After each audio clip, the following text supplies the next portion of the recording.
You have found yourself on another episode of Locked On Bulls. Member of the Locked On Podcast Network, where it's your team every day. On today's episode, we are going to talk about a potential Mavs Bulls Bleacher Report trade that has been put out there. We're also going to be grading the job that Alex Caruso has done this season. And if Jerry Reinsdorf didn't luck into Michael Jordan, what would he be as an owner in sports? All that and more in today's episode of Locked On Bulls. Let's go. You are Locked On Bulls, your daily podcast on the Chicago Bulls, part of the Locked On Podcast Network, your team every day.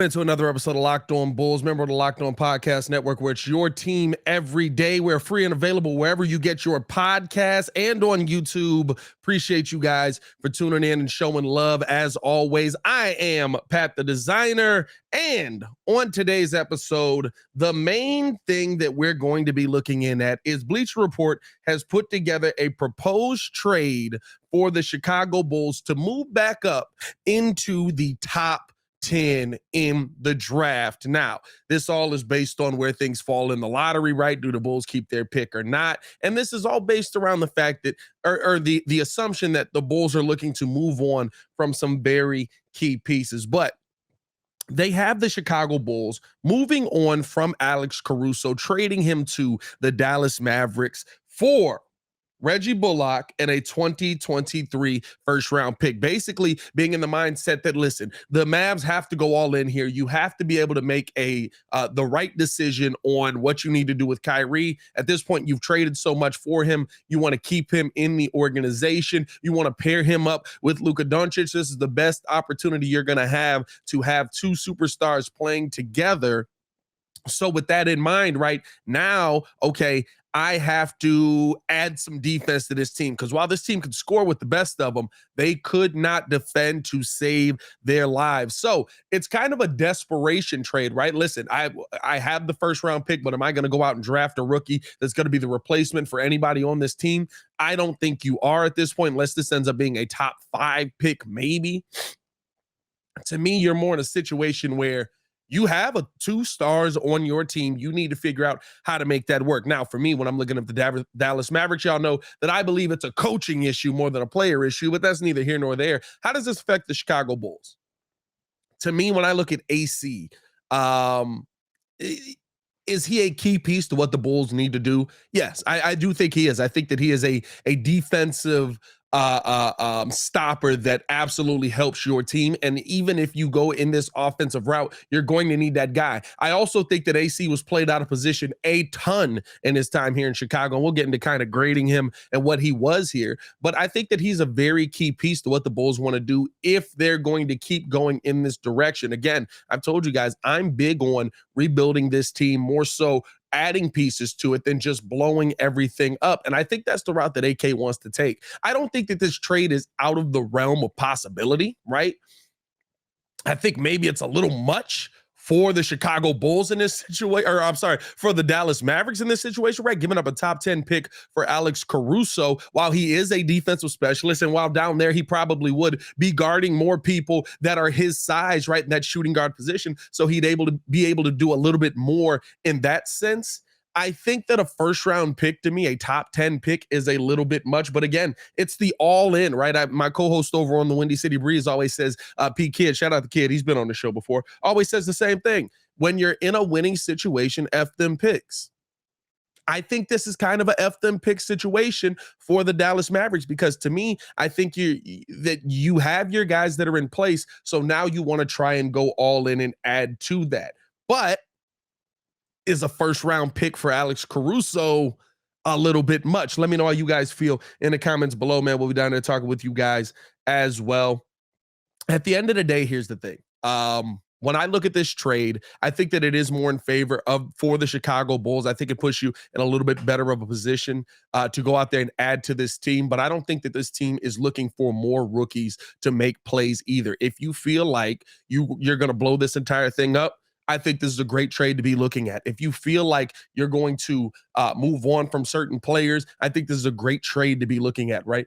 But I think that also, if you feel like you're going to keep down this path where it is Zach LaVine, maybe DeMar DeRozan's not there. Maybe you're moving on from Vucevic, trying to add different things in free agency, but at a minimum, you feel good about Zach LaVine. You're giving P. Will more of a role. Kobe White is taking a step, right? That's not a team that's still coming in trying to lose, right? You still got Billy Donovan as your head coach. I think that all those things play in, and in that sense, you're still going to need that veteran leadership in the room, that guy that's going to be able to come out and be the focal point of the defense. I think maybe if we play him at power forward a little bit less, he'll be a little bit more effective. But to me, right, like I think you need an AC on the team. So you do have to, while top 10 pick is the easy thing to say, that's the easy thing to say if you're blowing this up. And that's the scenario that they've put out here, right? Like, would I love to have a top 10 pick in the draft and we're going to add a guy? Sure, right?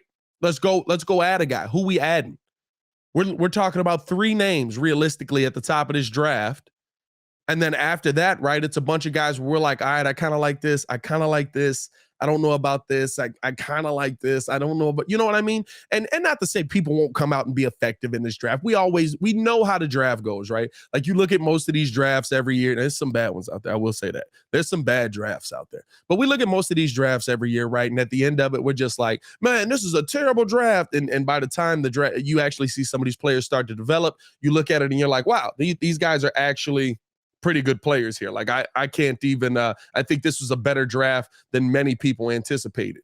But I think that that's not where the Chicago Bulls are heading. I don't think we're heading towards a full rebuild. I don't think we're heading towards a reset of the organization. I told you guys this about AK early on, right? And just his mindset with how he did things with the Denver Nuggets.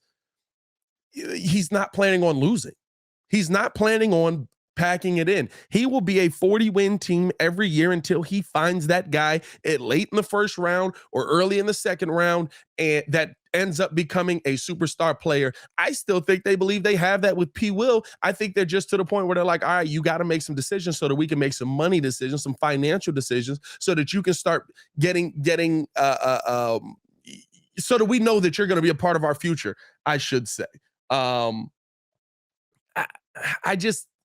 I don't see AK going down a path where all of a sudden he's giving up, right?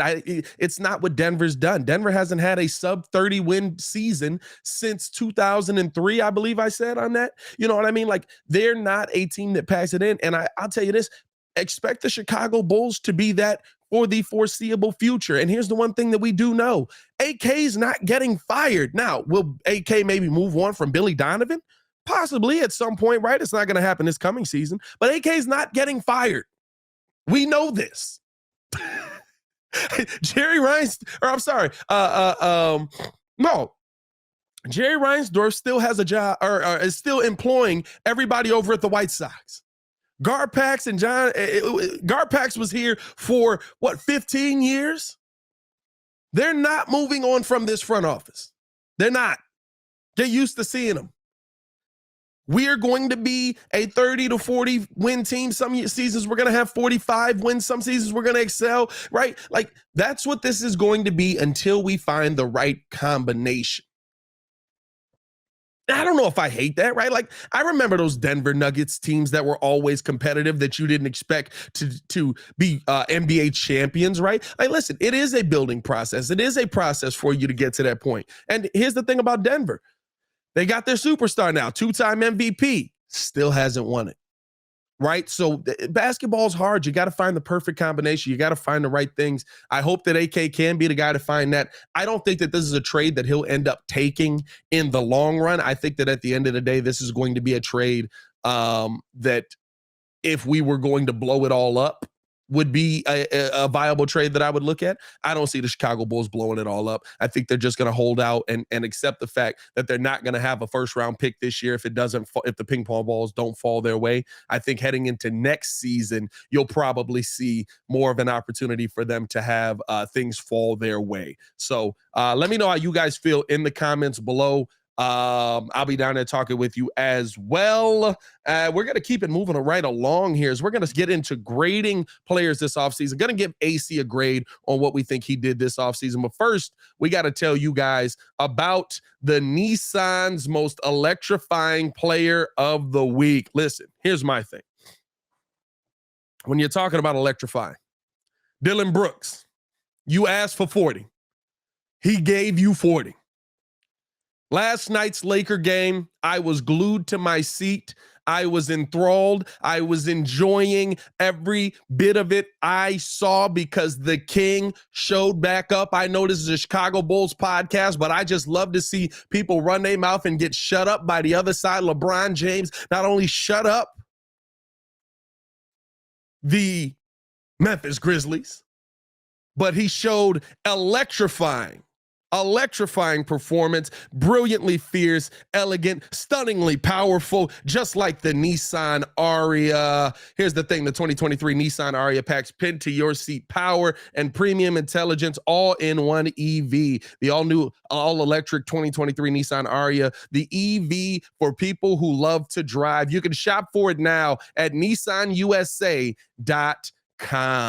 Also, gotta let you guys know that this show is brought to you by BetterHelp. Here's the thing. When you're getting to know yourself, it can be a lifelong process, especially because we're always growing, we're always changing. Therapy is sometimes the way to go. It's all about deepening your self-awareness, understanding, because sometimes we don't know what we want or why we react the way we do until we talk.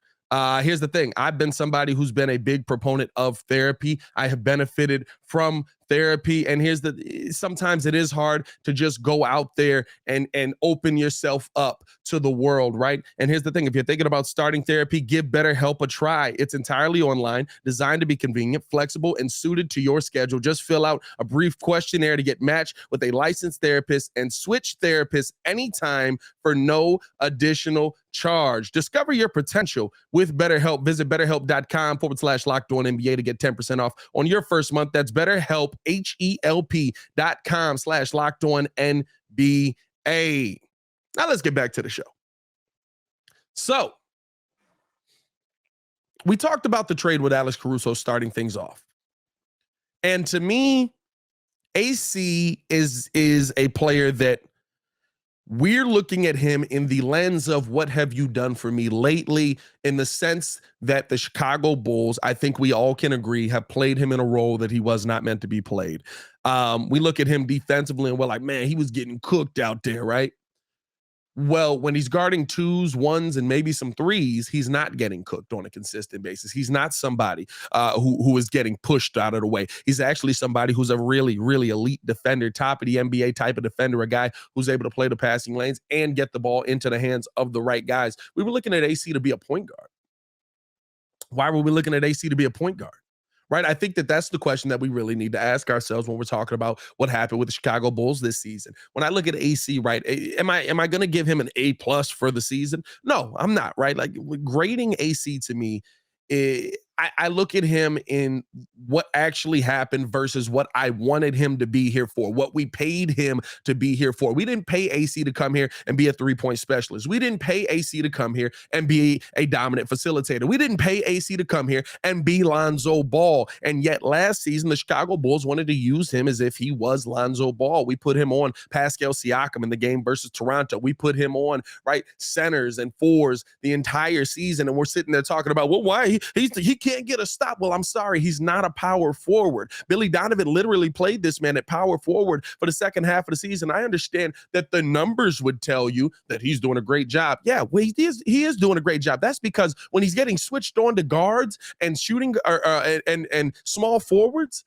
he's a dominant defender. And I think that I look at AC this season, if I'm going to give him a grade on anything, to me, I give AC a B- because of everything that did go into it. But I think that you also have to look at it when he was on those other guys, when he was playing those other guys, right? I think he did an excellent job defensively, guarding the twos and the threes, guarding point guards. The thing that I loved when we had Pat Bev on this team was when he was able to come off of the screen, right? And you're passing it off to Bev, which allows him the opportunity to recover because Bev's able to jump back in. If you had P. Will in the game as well, P. Will's on the back line, right? As he's trying to blow through, as somebody's trying to blow through to get past AC, you're running into P. Will, right? I thought that our help defense was so increasingly better. And that's why we had one of the top defense in the NBA in the second half of the season, right? I look at AC on a twofold kind of grading system, right? Because I think that Billy Donovan, like he's done with many of the players here on this team, put AC in a lot of bad situations last season. Put AC in a lot of situations where you look at what the production was on the floor and you say, yeah, I can see why that didn't go in your favor. You probably shouldn't be guarding Joel Embiid straight up, right? And I know there's switches and things that comes into play, but the problem is we don't have enough players with size and length on this team for them to be able to jump in and actually be able to make plays. The Bulls have to get a entire overhaul on this roster. And I'll say this, I don't think that the answer there is to just throw away players that we know are actually good at something, right? Unless you're able to get a player back in return that you feel like is going to be able to replicate that kind of production. Is there somebody who can replicate the kind of production that AC does give you? Now, listen, on the offensive end, it's minimal, right? I mean, he shot basically his 3-point percentage that he shot for his career. He's a guy that's able to go out there and knock down about 35% of his threes. That's what he's always been. He was that in LA when we loved him, when we wanted him to come to Chicago. He was still that guy, right? He's never not been that guy. But for some reason, when he was here, we think that players are just supposed to be able to, oh, well, you play in the NBA, so you should be able to do this. This is a basic thing for NBA. It's not basic. Guys have roles. Alex Caruso's role was to be our lead defender. He was supposed to be our number one defender. He was supposed to be a guy that's not sitting there trying to lock down Kevin Durant and Giannis Antetokounmpo. He should be on the Drew Holidays. He should be on, right? And I think that that's the main thing when I look at what the Chicago Bulls issues were this season. People being played out of position was a theme on this team. And so to me, when I look at Alex Caruso, I look at him as a guy who, yeah, listen, offensively, he was atrocious at times this season. And should you be better in some of the situations he was in? For sure. And I think even he would tell you that. But defensively, when he was actually guarding people who were around his size, right? What's AC, 6'5"? Right? And realistically, it's like an NBA 6'5". He's probably more like 6'4". He's out here guarding 6'9" guys on a consistent basis, just trying to hold his own because we don't have those guys that can do that. P. Will didn't step into being that guy until really the second half of the season. The second half is just after All-Star break. Post All-Star break is really what we need to be saying on that. It's really like 22 games in the season that we saw these guys start to turn into the best versions of themselves. To me, the fact that Alex Caruso was able to go out there and just give you the effort on some of those plays should be looked at in a positive way to try and change his game to get in those, become that shooter that the Bulls needed all season. I think that you have to look at that and just say, hey, I tip my hat to the guy. It didn't go as well as we wanted it to in the slightest, but I look at his game on the court and I see why things didn't go in his favor. I mean, literally, we were talking about AC, and we've been talking about this for 2 years, being Lonzo Ball's replacement. He's not Lonzo Ball. Is he a high IQ defender? Absolutely. But he's not a point guard. He's not the guy that's going to be diming you up to get you open, right? He's the guy that's going to get the steal, run the floor with you, kick it off to you for your playmakers to make plays. That's the other thing, too. Your playmakers have to be able to make plays. How many games are we talking about here where the Bulls are clamping up defensively, which is Alex Caruso's side of the ball that we're supposed to be getting paid on, and we just can't score a freaking bucket? So to me, I don't look at AC and say, this guy's got to go. He's out of here. He's a terrible pickup, right? We got to trade this guy. I look at AC and say, if we get players that allow him to play in the right position, very much like I say about Zach LaVine, very much like I say about Patrick Williams, if we get players that allow you to play in the right position, you're going to get the best production out of these guys. Lo and behold, we had a point guard at the end of the season. All of a sudden, everybody knows how to play basketball. So to me, I give AC, like I said, a B- because you have to grade on everything that we saw this season. You have to grade on the moments that he did get cooked by those big men as well, because that's the system that the Chicago Bulls put him in. But realistically, if I'm looking at the time that he spent grading guards, that he spent guarding guards, that he spent guarding small forwards that are around his size, guys that he's able to manage and keep in front of him defensively, I got to give him high praise on those. I got to give him high praise on those moments, man. I do want to know how you guys feel, man. Let me know in the comments below. I'll be down there talking with you guys as well. We do also want to tell you guys, though, about another sponsor that we have on the show here, eBay Motors. Shout out to eBay Motors for supporting the Locked On family, man. As we're going to get into this, we also stick around because the Jerry Reinsdorf conversation that is coming up, I really want to pick y'all brain on this. But for a championship team, it is all about making sure that every player is a perfect fit. It's the same when it comes to your vehicle. Every part needs to fit just right. So the next time your parts or accessories, or you need parts or accessories, head to eBay Motors. With eBay's guaranteed fit, you can be sure every part you need fits right the first time around. Just add your ride to my garage and look for the green check to know that your part will fit or your money back. Because just like in sports, confidence is the name of the game when you shop on eBay Motors. And with over 122 million parts to choose from, you'll be back at the game in no time. After all, it's easy to bring home a win when the right parts are guaranteed. Get the right parts, the right fit, the right prices on ebaymotors.com. Let's ride. eBay guaranteed fit, only available to U.S. customers, eligible items only, exclusions do apply. I get what Hayes is saying now when he says that feels like a salesman type thing right there. That's pretty hilarious right there. So here's the question that I have for the chat, for the comment section. By the way, if you haven't done so, drop the popcorn emojis. Y'all know that's what we're doing over here on Locked On Bulls. Drop that popcorn. If Jerry Reinsdorf had never lucked into Michael Jordan, what would he be? And the reason that I bring this up isn't even a Chicago Bulls related topic, but the fact that he owns both, I think that it does play into what the Chicago Bulls are. Legitimately, when you look at Jerry Reinsdorf's history of owning a team, he has been one of the cheapest owners. He has been one of the owners that literally will not go into the luxury tax. With the one time that they did, right, it didn't even help him because of injuries that season. He has been one of the owners that literally will not invest everything that he can into his teams. I know the name of the game is about making money. At the end of the day, Jerry Reinsdorf paid $2 million or $20 million for both teams, right? And he's worth over $2 billion right now. Shout out to you for making great business decisions. But here's my issue.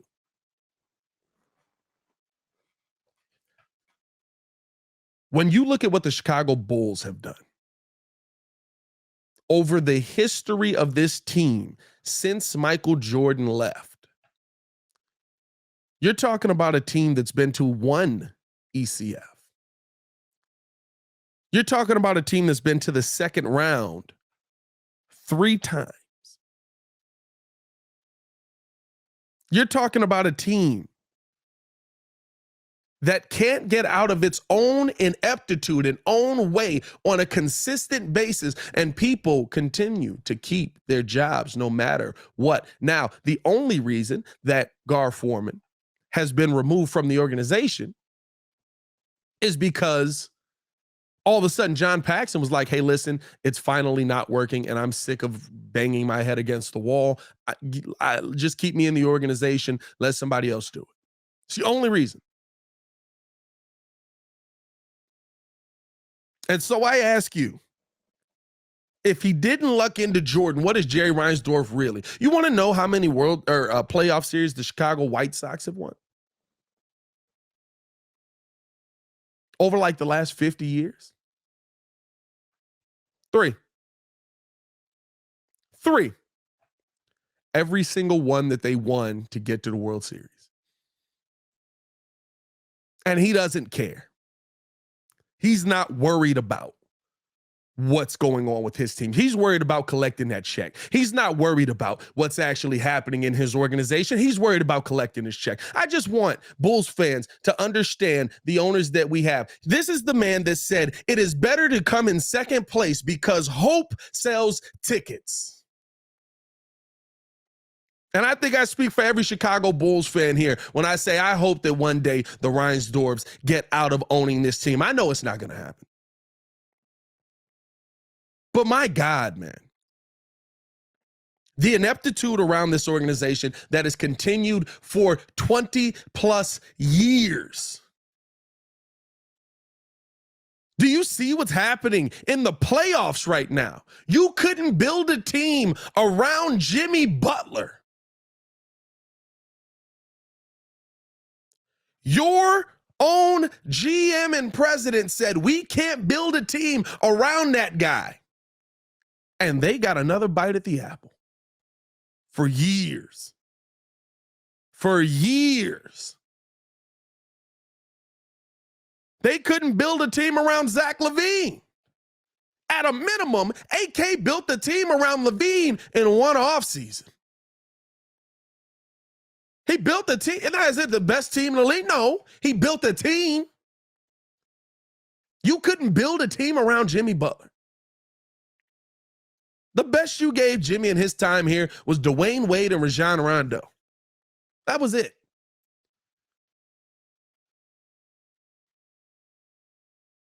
Ineptitude, and it starts with the leader of the organizations that we are all fans of. If Jerry Reinsdorf never lucked into Michael Jordan, he would be absolutely one of the worst owners in sports history. He wouldn't be in the Hall of Fame. And you want to know what? To me, Hall of Fame legacy, it should be interchangeable when you're still owning things. When you're still in the game, when you're still in the trenches. Hall of Fame for owners should absolutely go to like after you're done with everything. Because yeah, you had one of the best teams in the 90s. But since then, we're talking about literally one great player in our history. And every other player since then that has been remotely great, you haven't been able to build a team around. For God's sakes, Derrick Rose's best running mate was Joakim Noah. And I love these guys. Luol Deng, Joakim, I love all of those guys. They are the Bulls of my childhood. But the fact that you won't go into the luxury tax, the fact that you allow people to continue with mediocrity because they're selling seats.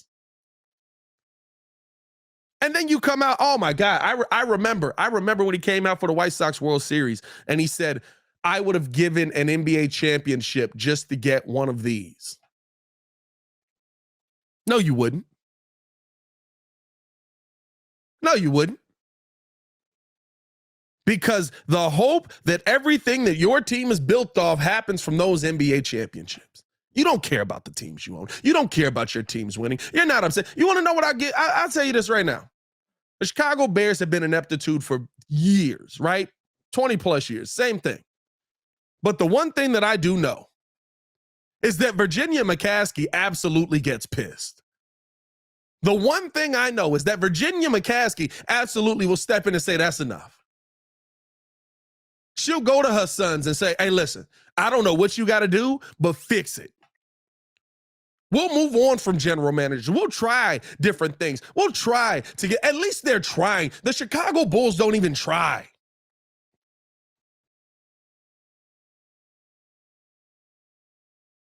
The guy that owns our team would rather us come in second place than win it all. Because you know what happens when you win it all? Then you got to make decisions to pay people. And why would we ever want to pay players here? Why would we ever want to give guys top dollar here in Chicago? Why would we want talent to stick around? That's the problem that the Chicago Bulls have here. That's my episode, man. Appreciate you guys for showing love. As always, hit that like button, subscribe to the page. Do talk Chicago sports daily on this channel. Oh, that's for the breeze. Hit that like button, subscribe to the page. We do talk Chicago sports. We talk Chicago Bulls daily on this channel. We appreciate you guys for showing love every day that you do. Thank you for making Locked On your first listen every day. Tomorrow on the show, we will also be breaking down the mailbag as well. We'll be talking about where, listening to you guys, the fans, and talking about about your frustrations, just like I have, on what this team is. You guys stay safe out there. Appreciate you guys for showing love. C-Red Nation. Peace.